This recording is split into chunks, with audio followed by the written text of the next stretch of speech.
Assalamualaikum warahmatullahi wabarakatuh. Selamat pagi, selamat siang, selamat sore, dan selamat malam kepada Bu Ilma dan teman-teman sekalian. Di sini kami dari kelompok 10 akan mempresentasikan hasil temuan kami terkait artikel atau jurnal yang berkaitan dengan grafik kendali mutu di bidang pelayanan. Dengan judul Design of X&R Control Chart for Monitoring Quality of Care for Hypertension. Kelompok kami beranggotakan 9 orang, sebagaimana yang ada pada slide. Kemudian, bahasan kami dari ini terdapat 4 garis besar. Yang pertama adalah pendahuluan, kemudian metode, ketiga studi kasus, dan yang terakhir adalah kesimpulan.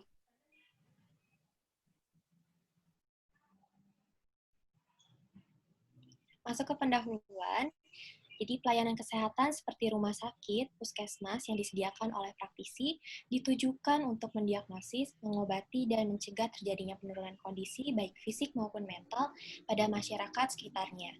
Berdasarkan hasil studi terdahulu, peningkatan biaya operasi pada fasilitas pelayanan kesehatan disebabkan oleh rendahnya proses manajemen, sehingga dengan adanya peningkatan proses manajemen tersebut melalui peningkatan kualitas pelayanan serta kepuasan pasien dan keamanan pasien dapat mengurangi biaya operasi fasilitas pelayanan tersebut.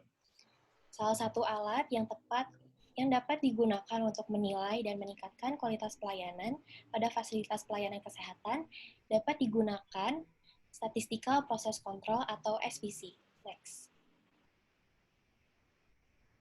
Dari data yang diperoleh dari SPC, para praktisi dari pelayanan kesehatan dapat memantau progres serta memastikan peningkatan kondisi dari pasien. Salah satu elemen yang terdapat pada SPC adalah grafik kontrol, yang merupakan rangkaian waktu yang berurutan terhadap parameter terukur, dapat berupa nilai rata-rata, perbandingan, rentang, maupun kuantitas lainnya. Grafik kontrol tersebut dapat digunakan untuk mengamati, mengendalikan, dan meningkatkan proses pelayanan dengan variasi tertentu, untuk memastikan parameter yang terukur dapat sesuai dengan kontrol statistik yang telah ditentukan. Next. Selanjutnya, seperti yang tadi sudah dikatakan terkait tools SPC, khususnya grafik kontrol, sudah digunakan secara luas dalam berbagai penelitian dalam komunitas pelayanan kesehatan. Beberapa penelitian yang telah dilakukan diantaranya adalah oleh Box pada tahun 99, menggunakan tools SPC, yaitu grafik X dan MR, dalam percobaan pemantauan fungsi paru pada pasien asma. Kemudian oleh Alemi dan Neil Hausner pada tahun 2000 menggunakan tools SPC, yaitu grafik kendali waktu dalam pemantauan gejala asma pada pasien. Selanjutnya oleh Bonetti dan kawan-kawan pada tahun 2000 menggunakan model control charts dalam pemantauan door to needle time pada pasien dengan infark miokardiak akut. Kemudian oleh Beneyan pada tahun 2001 menggunakan model Sheward chart dalam pemantauan jumlah kasus antara infeksi yang disebabkan oleh rumah sakit dan kejadian lainnya. Kemudian yang terakhir oleh Gomez et al. Pada tahun 2011 mendesain dan membandingkan 3 jenis control charts oleh Sheward chart, EUMA chart, dan Cusum chart untuk deteksi wabah infeksi nasokomial. Namun, hanya beberapa artikel yang dapat ditemukan yang mengembangkan control charts untuk monitoring tekanan darah dari pasien yang mengidap hipertensi. Hipertensi adalah kondisi kronis serius yang memberi angka kematian yang tinggi secara global tiap tahunnya dan dapat menyebabkan kondisi medis lainnya jika hipertensi tidak terkontrol. Tekanan darah adalah tekanan yang terbentuk ketika darah dipompa oleh jantung ke seluruh tubuh. Terbagi atas dua, yaitu sistol dan diastol. Sistol adalah ketika otot jantung berkontraksi yang biasanya berkisar antara 105 sampai 140 mmHg.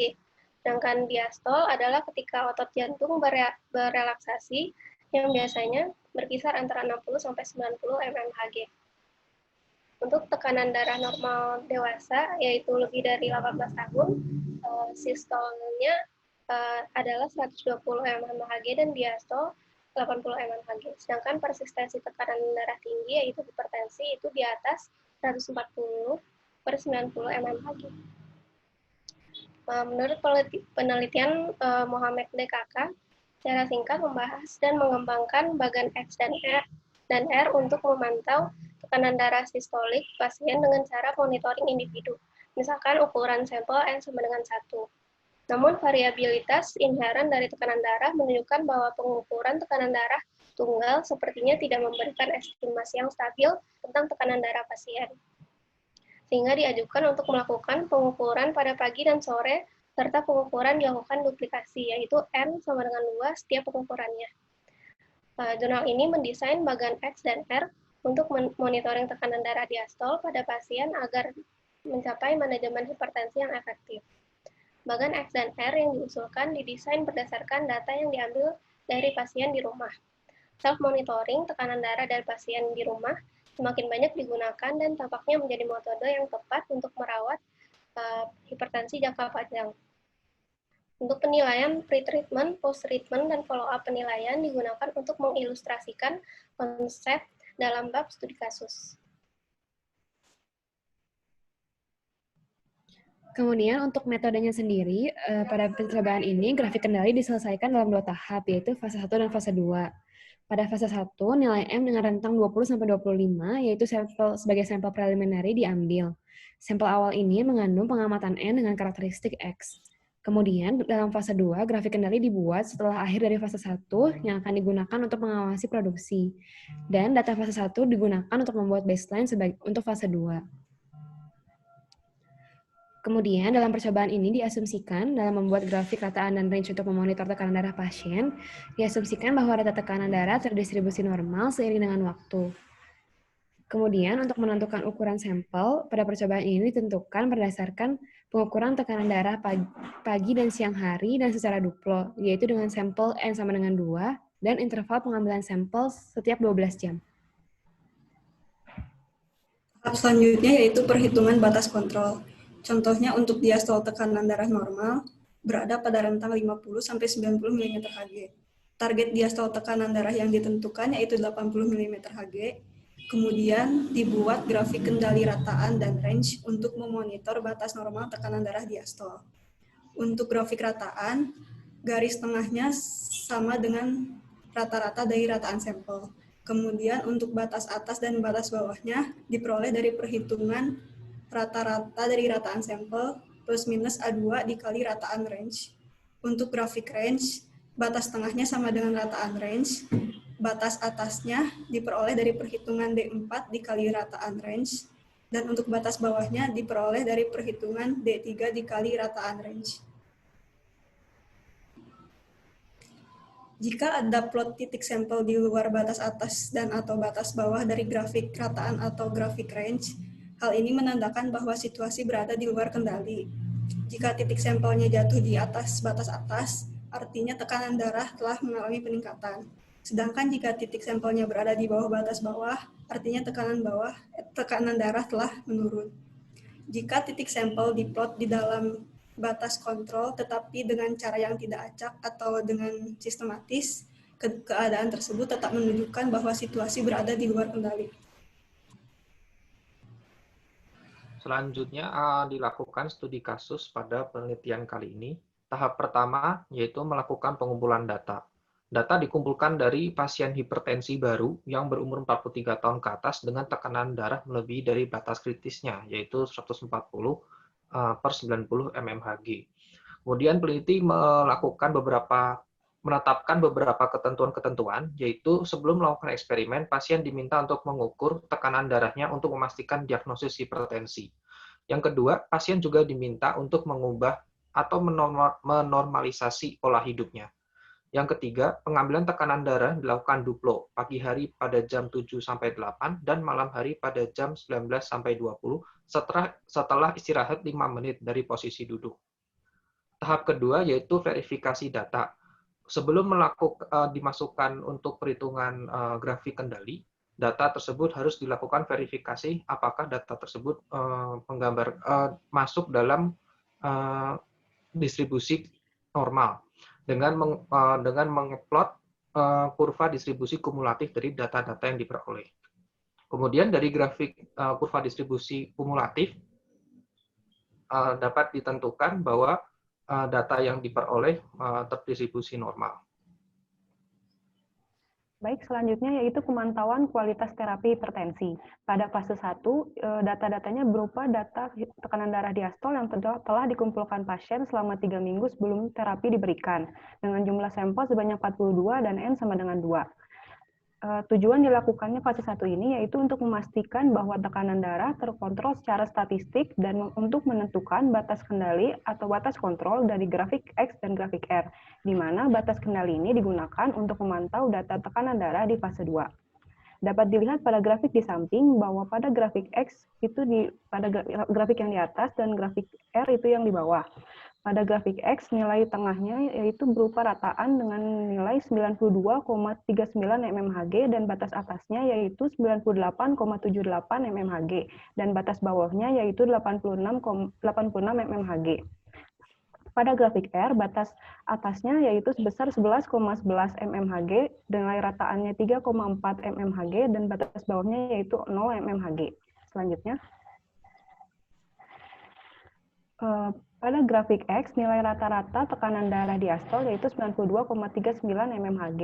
Rata-rata tersebut berada di atas nilai rata-rata tekanan darah diastol normal orang dewasa yaitu 90 mmHg, maka pasien dikatakan mengalami hipertensi primer.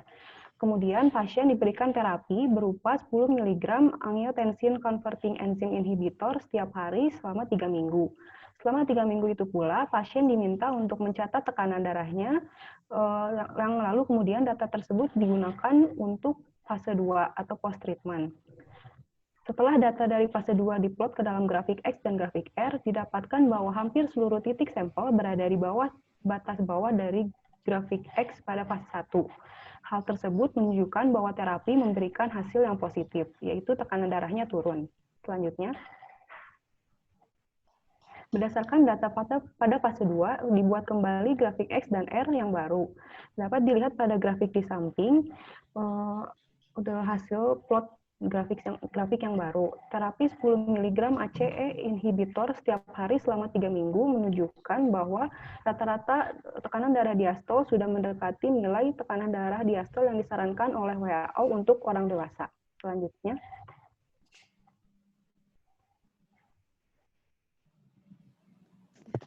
setelah itu dosis diubah dari yang awalnya 10 mg menjadi 5 mg untuk memeriksa bahwa efek obat tersebut dengan pola BP.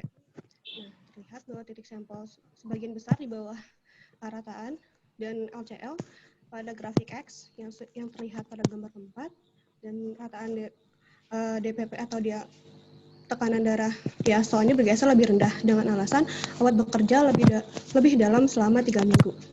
Nah, terjadinya efek positif pada rataan blood pressure ini dan diastol tekanan darah diastol dengan batas kendali diperbarui dari grafik X dan R. Nah, pada gambar 4 tersini, di gambar di samping, tekanan darah diastol ini dalam keadaan terkendali dan stabil dengan rata-rata 76,79 mmHg dengan standar deviasinya 3,59 mmHg.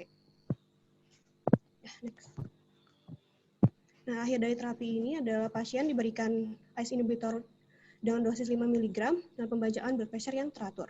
Nah, keuntungan dari peta pengendali ini adalah memvisualisasikan efek pengobatan untuk memahami kemajuan dan modifikasi pengobatan. Nah, batas kendali ini juga untuk mengabaikan variasi acak dan fokus pada perubahan yang nyata dalam peta pengendali. Next. Selanjutnya, yang terakhir adalah kesimpulan. Berdasarkan pemaparan sebelumnya, dapat disimpulkan bahwa penggunaan grafik kontrol X dan R dalam pemantauan tekanan darah pasien dapat menjadi metode yang bermanfaat untuk manajemen terapi hipertensi yang lebih efektif lagi di masa depan. Hal ini dikarenakan, yang pertama, dokter dapat memodifikasi rencana pengobatan, dan yang kedua, pasien dapat mengetahui kondisinya sehingga dapat terdorong dan tertrigger untuk mengukur dan merekam BP secara teratur. Berikut adalah pustaka yang kami gunakan. Cukup sekian presentasi dari kelompok 10. Wassalamualaikum warahmatullahi wabarakatuh.